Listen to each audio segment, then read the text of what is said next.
raxmadda dunida.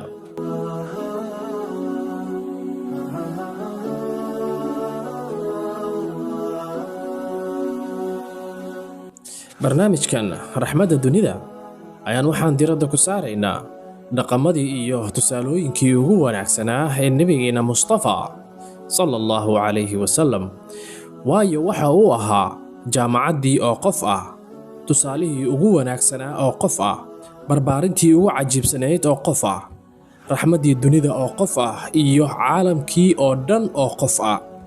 waxaana ugu talagalnay in ummadda muslimiinta ah, gaar ahaan kuwa ku hadla afka Soomaaliga, inay wax badan ka ogaadaan tusaalahan ugu wanaagsan oo ah raxmaddii dunida Mustafa sallallahu alayhi wasallam.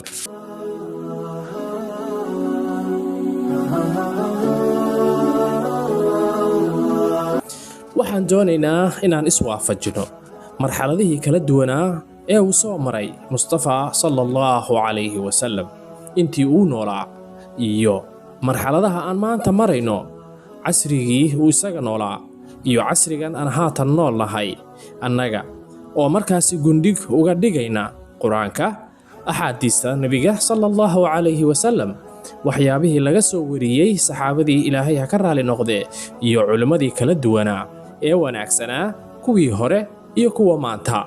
waxaan rajaynaynaa in barnaamijkan raxmadda dunida oo ah barnaamij taxane ah inaad wax badan aad ka faa'iidi doonto insha Allah.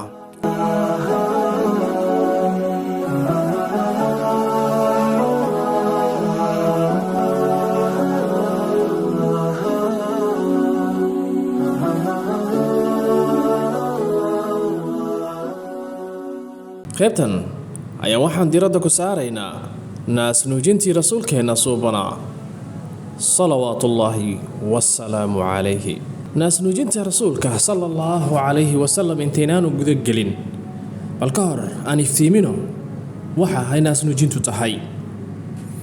naas nuujinta waa mid ka mid ah hababka ugu wanaagsan uguna saamaynta badan ilmaha dhasha caafimaadkiisa iyo noloshiisa. waa cunno u dhammaystiran una wanaagsan ilmaha yar ee naasnuuga ah. waa badqab nadiif ah, iyo waxa uu ka kooban yahay waxyaabo adkaynaya ama dhisaya difaaca jirka ee ilmaha yar. wuxuuna ka ilaaliyaa ilmaha cudurro badan. waxa uu siiyaa ilmaha tamar iyo nafaqada markaasi ay u baahan yihiin bilaha ugu horeeya ee noloshiisa.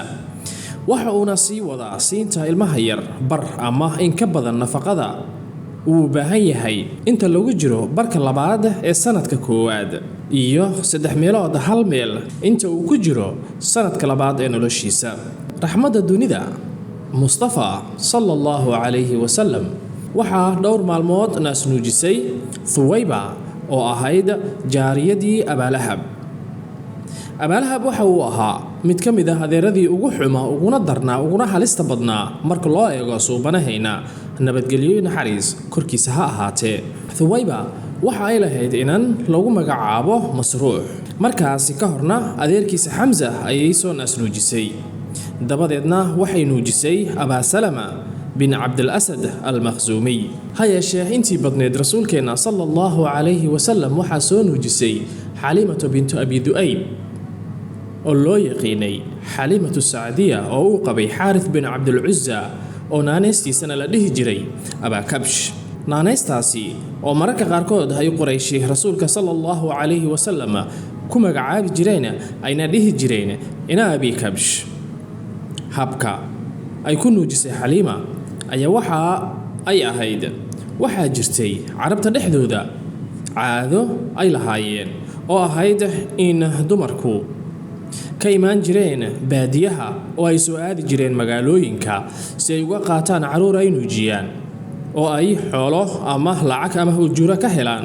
dhanka dumarka carabta waxaa caado u ahaan jirtay inay caruurtooda u raadiyaan qof nuujisa, si markaasi looga kaxeeyo oo looga fogeeyo xanuunada meesha ka jiray, jirkoodana u soo xoogeysto, korriimadoodana u soo fiicnaato, ku hadalka luqadda carabigana ay si faseex ah ugu hadlaan inta ay yar yihiin.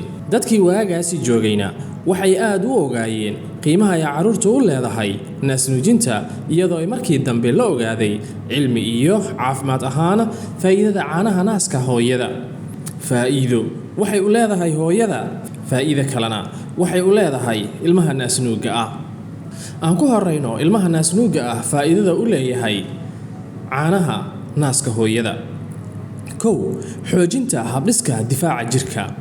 2. ilaalinta habdhiska dheefshiidka. 3. quudinta cunuga. 4. ka hortagidda cudurrada halista ah. 5. kobaca maskaxda cunuga.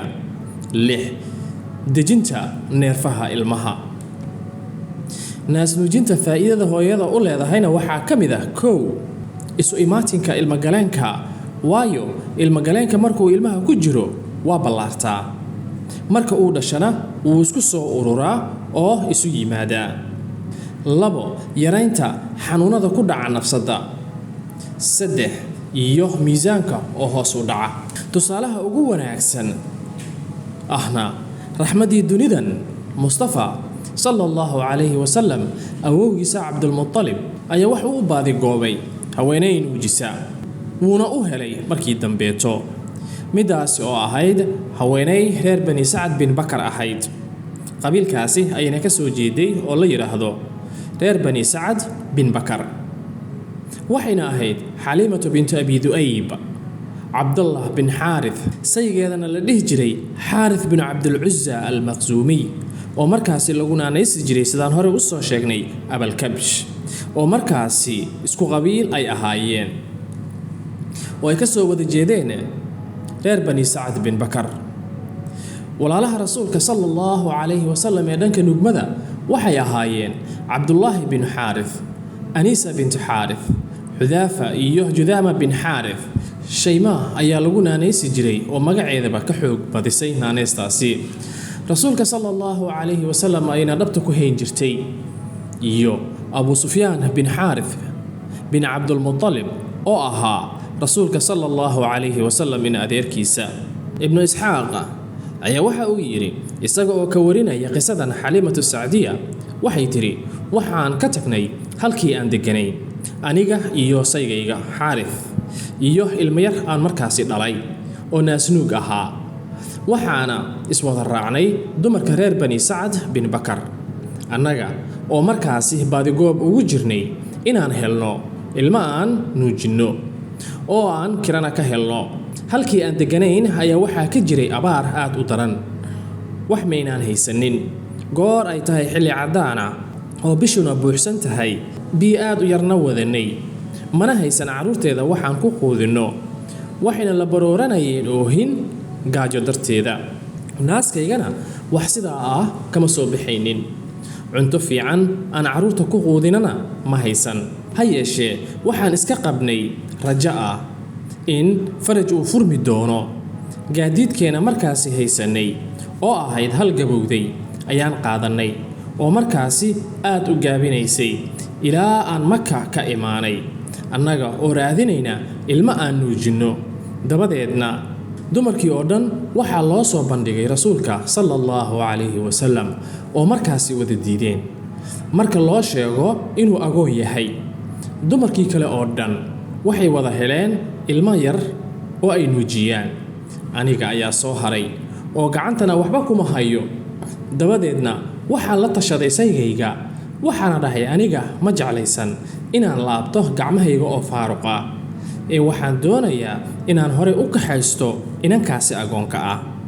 saygeedana waa ku raacay. waxa uuna yidhi waxaa laga yaabaa inuu Ilaahay noo barakeeyo.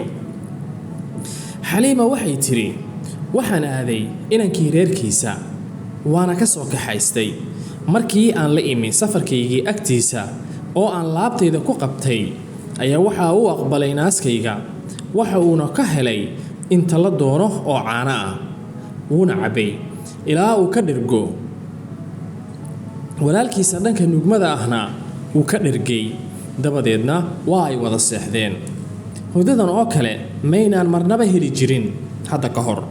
sayga ayaa kacay oo waxa uu aaday dhanka hashii aan wadanay. si aan caadi ahayn ayay u godlatay oo caano badan keentay.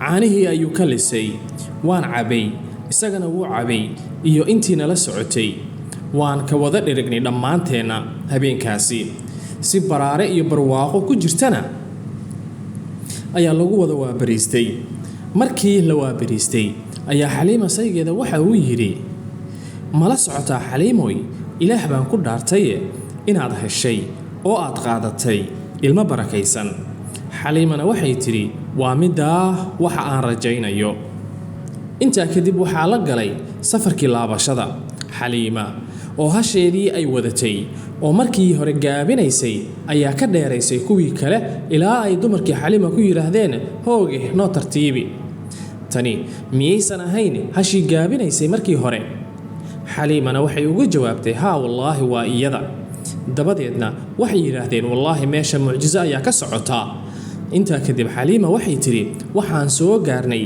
deegaankeenii Bani Sacad safarkii ayaa mid gaaban nologa dhigay oo dhulkiina noloo soo dhaweeyay arigayga marka la dareeriyo ayay tiri ayaa waxay soo laaban jireen iyagoo caana ka buuxa waana kalisan jirnay oo aan cabi jirnay cid kale xoolahooda caano laga heli jiray ma jirin ilaa qoomkii la deganaa Xaliimo ay yiraahdeen xoolo raacatadooda hoog baa idin sugnaaday ariga soo daajiya halka ay daajiyaan arijirada ina abiidu ayb arigoodii waxaa la dareerin jiray iyaga oo gaajaysan oo aan caano laga helaynin kuwaygana waxa ay dareeri jireen iyaga oo dhirgan caanana ka buuxaan inankeedana waxa uu noqday mid aan u ekayn ilmaha kale ilaa uu ka noqday wiil aad u xoog badan dabadeedna waxaan aaday hooyadiisa oo markaasi ma ka joogtay kadib markii uu 2 sano jirsaday